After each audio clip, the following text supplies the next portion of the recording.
Okay, Toyota D-Max 2020, no? So, share natin to guys. Walang lamig dahil walang buga sa loob. So, gagawin natin dito ay share is mag-cleaning tayo. So, ito, pakita ko yan sa loob yung sitwasyon. Yan. So, ang owner nagbili ng filter guys, kaso wala siyang lalagyan dito na filter. Meron talagang modelo ng MUX or D-Max na hindi nila nilagyan ng filter. Yan. So, cleaningan natin to. After natin ma-cleaning, i-cut natin to guys para ilagay natin tong binili nila na filter. Ayan. Okay, so start natin para makita ninyo kung wait lang guys. Ikot lang tayo. Okay, start na natin. Ayan.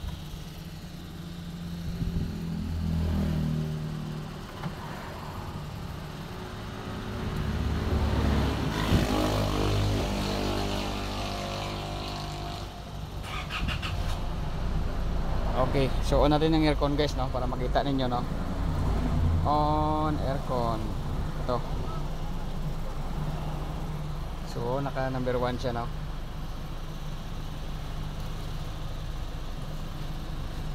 Oh, yan, naka full na. Sobrang ingay ng blower, tapos yung hangin dito wala siyang buga guys. Oh, yan, wala talaga, oh. Yan. So kung marinig ninyo, sobrang lakas na ng blower pero wala pa rin ditong hangin. Yan, naka-full na rin ating speed dito. Yan, setting natin good naman. So wala talagang hangin guys. So yun yung i-share natin dito is mag-cleaning tayo, no. Tanggalin natin itong buong dashboard para may labas yung evaporator. Okay, let's go. So at yan guys, no, natanggal na natin yung dashboard at saka yung blower assembly. So ito, pasilip natin yung housing.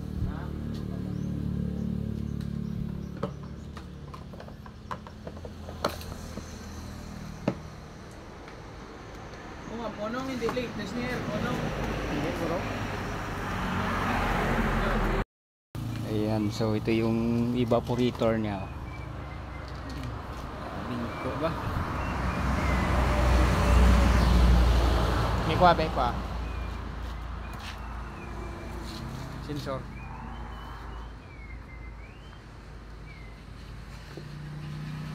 Yung na trapo, espiganta. Bingig ko guys within 5 years. 4 years. Oh.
Oh, ayan guys, makita na yung pins compare sa kanina, no. So sobrang kapal dito ng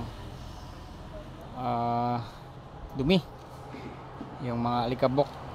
So direkta siya nakapasok dito dahil wala siyang filter, no. So binili sila na filter. Yeah, so ang gawin natin is ikat natin to para mailagay yung binili nila na filter. At least para yung likabok hindi direkta makapasok sa evaporator. So okay, simbola natin guys para maibalik na natin dito sa unit. Sige, simbola. Okay, so tapos na ating D-Max na cleaning guys, no. So dito. Yan, so na simbola natin tapos malakas na. Oh, yan, naka number 2.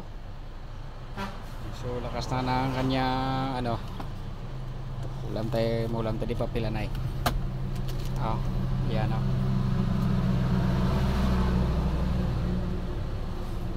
Yo, lakas na guys.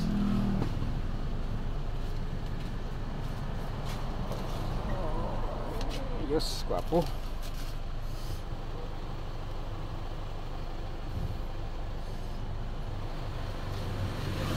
So yun lang ating share dito. Thank you for watching.